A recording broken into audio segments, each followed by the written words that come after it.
Bismillahirrahmanirrahim. Alhamdulillahirabbil alamin. Allahumma shalli wa sallim ala sayyidina Muhammadin Miftahi babi rahmatillah adada ma fi ilmillah. Salatan wa salaman daimaini bidawami mulkillah wa ala alihi wa sahbihi.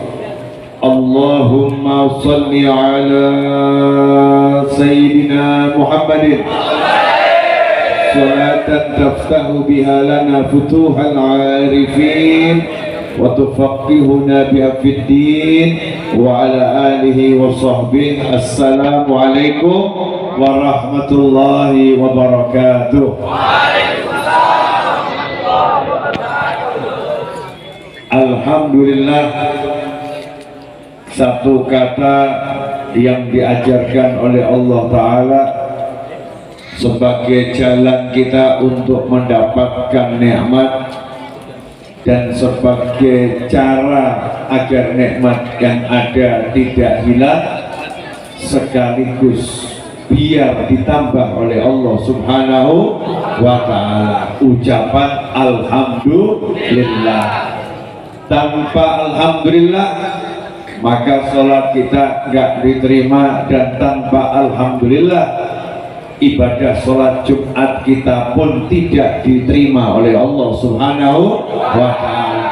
Dan hanya orang-orang yang ahli mengucap Alhamdulillah itu nanti yang layak masuk ke tempat yang penuh nikmat, yaitu surganya Allah Subhanahu wa Ta'ala. Karena itu mari kita dari lubuk hati yang paling dalam betul-betul belajar biar bisa merasakan senang, merasakan nikmat, kemudian ucap terima kasih kepada Allah dengan ucapan Alhamdulillah.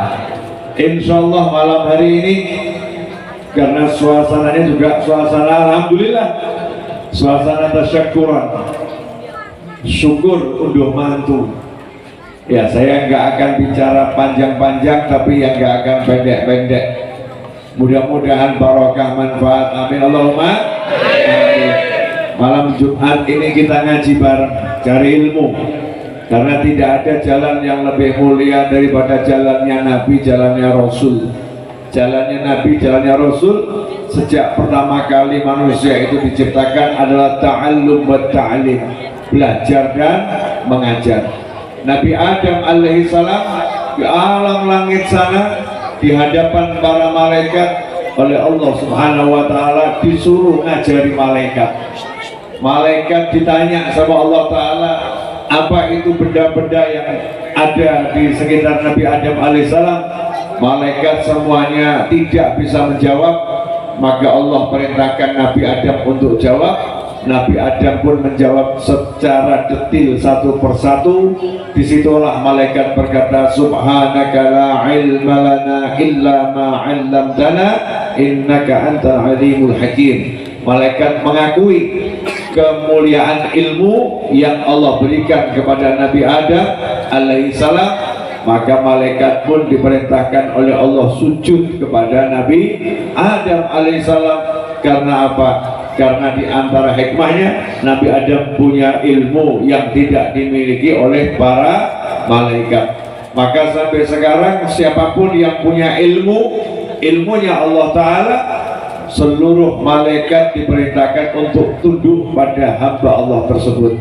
Seluruh malaikat diperintahkan untuk sujud ta'zim, sujud mengagungkan, memuliakan orang yang diberi ilmu oleh Allah Subhanahu wa Ta'ala. Sehingga kalau ada manusia yang punya ilmu di suatu tempat, maka tempat itu akan dipenuhi oleh malaikat. Kalau udah tempatnya penuh malaikat, maka tempatnya akan penuh rahmah, tempatnya akan penuh barokah. Karena itulah tempat yang di antara tempat yang banyak berkah dan banyak rahmat adalah tempat yang di situ banyak orang belajar dan mengajar, seperti tempat kita saat ini, di mana kita duduk untuk ta'allum wa ta'lim, kita duduk untuk belajar dan mengajar.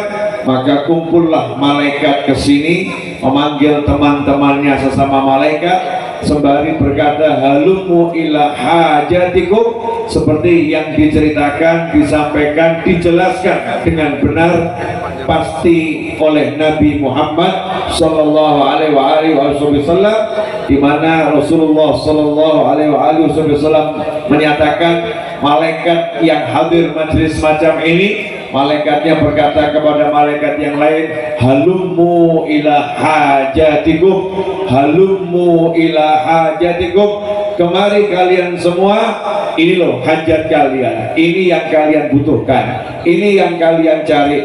Maka malaikat-malaikat berdatangan ke tempat semacam ini, di mana dilangsungkan ta'allum wa ta'lim, proses belajar dan mengajar. Lah kalau udah malaikat kumpul, malaikat itu hobinya zikir, makanannya zikir, hobinya doa, santapannya doa. Maka malaikat berkata, Allahumma gfir lahu, Allahumma arhamhu.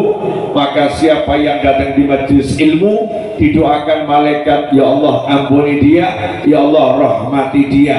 Karena itulah seburuk apapun kita, sebejat apapun kita, maka jangan sampai kita nggak punya waktu untuk hadir majelis ilmu. Karena hadir majelis ilmu tidak kenal siapa yang hadir, yang jelas yang hadir itu duduk bersama malaikat. Siapa duduk bersama malaikat diampuni oleh Allah subhanahu wa ta'ala.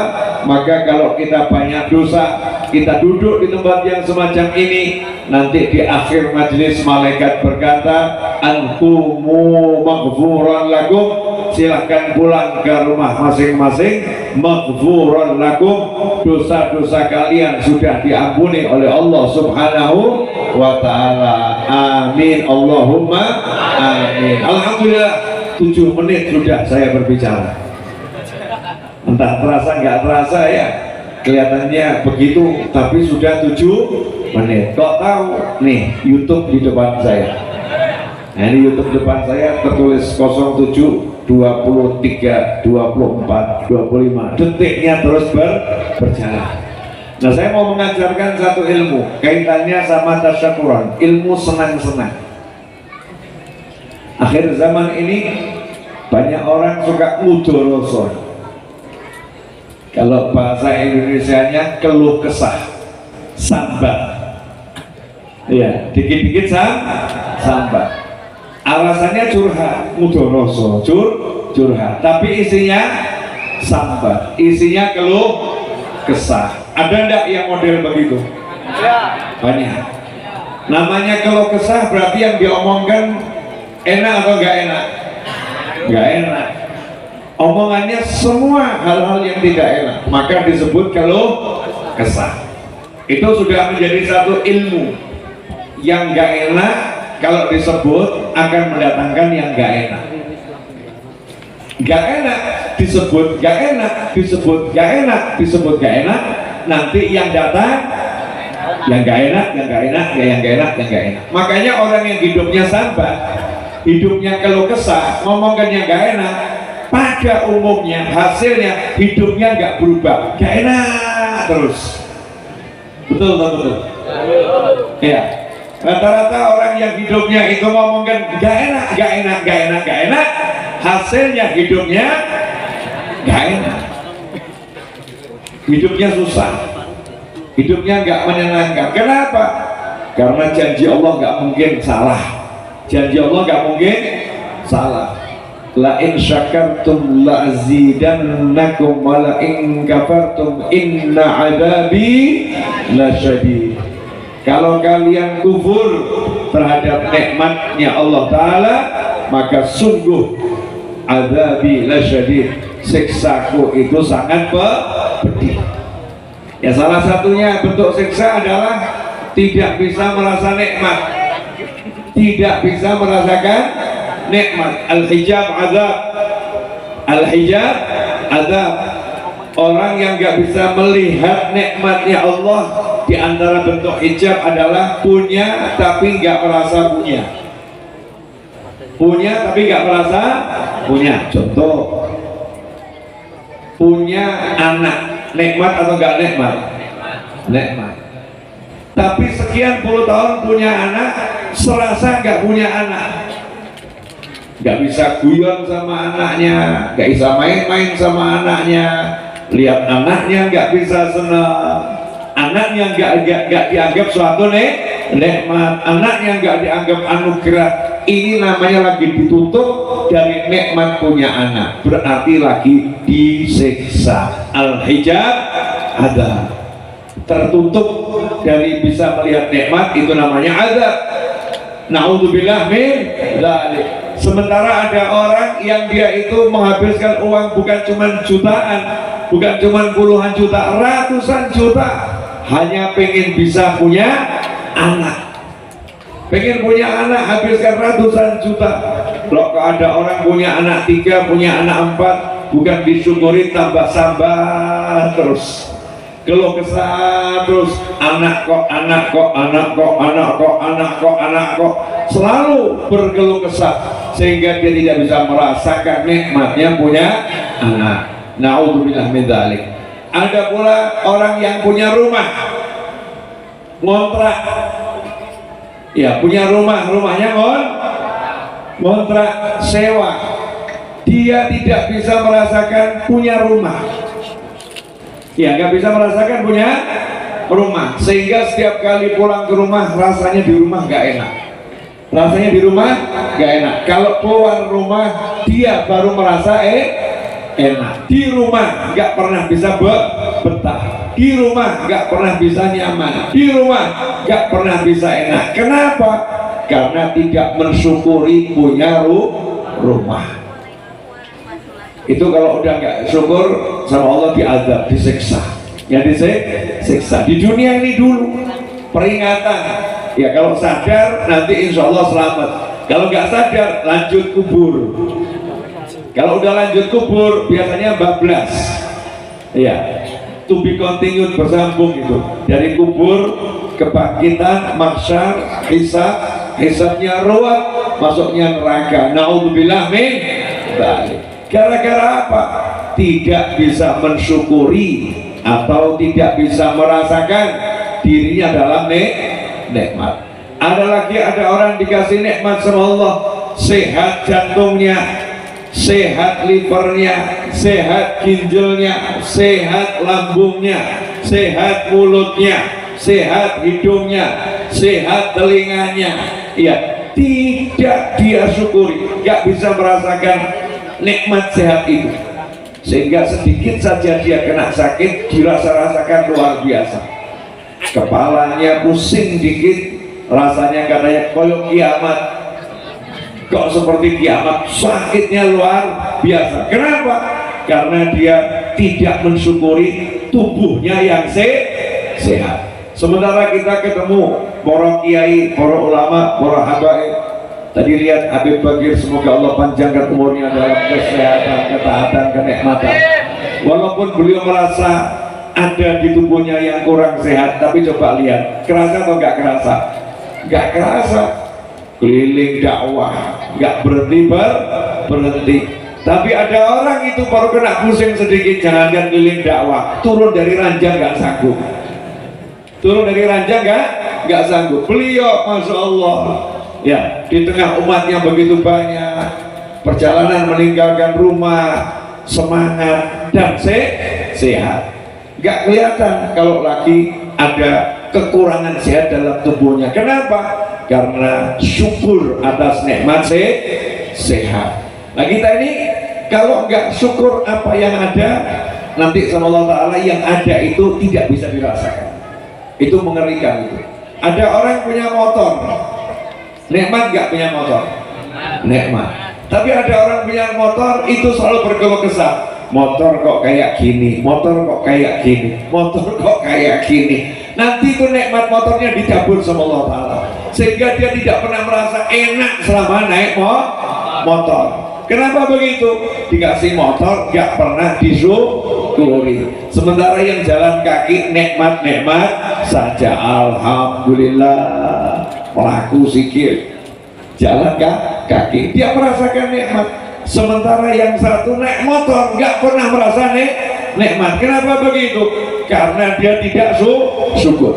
Jadi intinya begini, kalau ada nikmat nggak disyukuri, nanti nikmat yang lain ditutup. Nikmat yang lain ditutup. Akhirnya yang dilihat hanya yang nggak enak. Boleh saya tanya? Boleh. Di sini yang kelihatan enak atau nggak enak? Enak ya? Kelihatan ada buah. Betul. Wajah-wajah yang menyenangkan di hadapan antum semua. Backdropnya yang juga bagus. Betul. Kemudian teman-teman juga kelihatan ganteng-ganteng semua, masya Allah. Saya mau nanya, sampahnya kelihatan enggak? Enggak. Sampahnya enggak kelihatan. Loh, sebetulnya ini kan sound system bukan indah loh. Ini ya biasa-biasa saja, betul ya? Bukan indah, bukan kelihatan yang masih gemerlap anyar. Ini kan sudah dipakai keliling dakwah, betul ya? Tapi kan dilihat tetap indah ya. Kenapa dilihat indah? Karena mata kita melihat dengan syukur, sehingga yang nggak enak itu nggak kelihatan. Yang kelihatan yang enak. Gambarannya orang syukur tuh gitu. Orang kalau hatinya syukur, nanti matanya lihatnya yang enak. Tapi kalau orang hatinya itu nggak syukur, nanti yang kelihatan sesuai hatinya.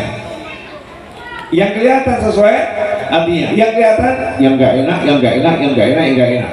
Momentari nggak enak semua. Mosok kok kayak gini, mosok kayak gini.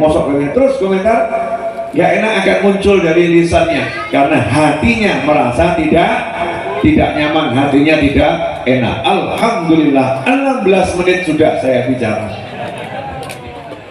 Loh, keras boten 16 menit sudah terasa belum?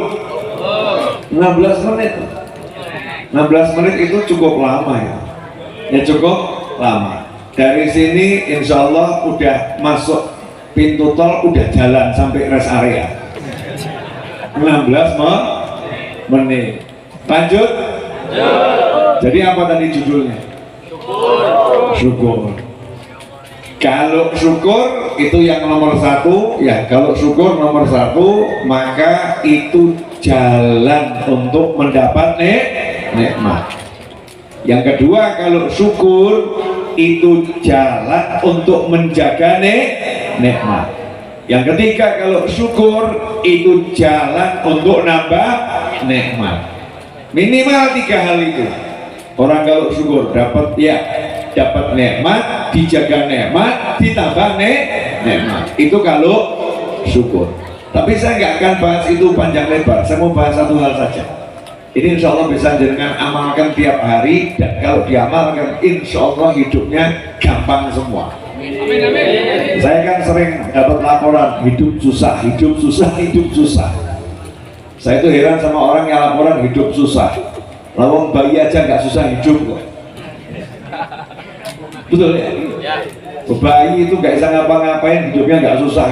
Mungkin kita ini bisa ngapa-ngapain kok hidup susah.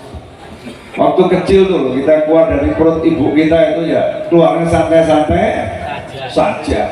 Betul kan? Padahal kita nggak ngerti mau hidup di mana itu. Nggak tahu kalau mau hidup ke bumi yang semacam ini kan nggak ngerti ya. Ya keluar yang nggak tahu jalannya lewat mana di perut itu. 9 bulan kan nggak jelas, betul tuh kok udul, kan nggak paham dari mana keluarnya. Nyantai atau nggak nyantai? Nyantai.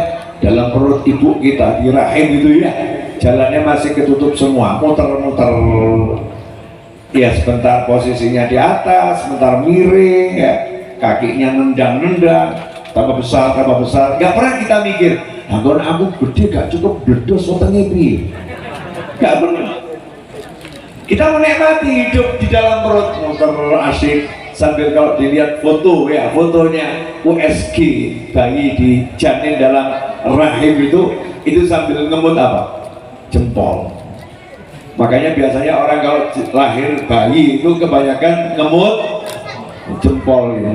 Sambil ngemut jempol, muter di perut, nggak tahu jalan keluar, nyantai kok, nggak bingung. Sekarang hidup jelas jalan keluarnya ketok welo-welo banyak, masih bingungnya luar biasa. Kopi nanti bagaimana, cek neng waktu ngerang mikir kopi itu. di perut aja nggak pernah mikir nanti bagaimana, keluar ya tinggal nendang-nendang terus ya brojol gitu kan ya. Kemudian keluar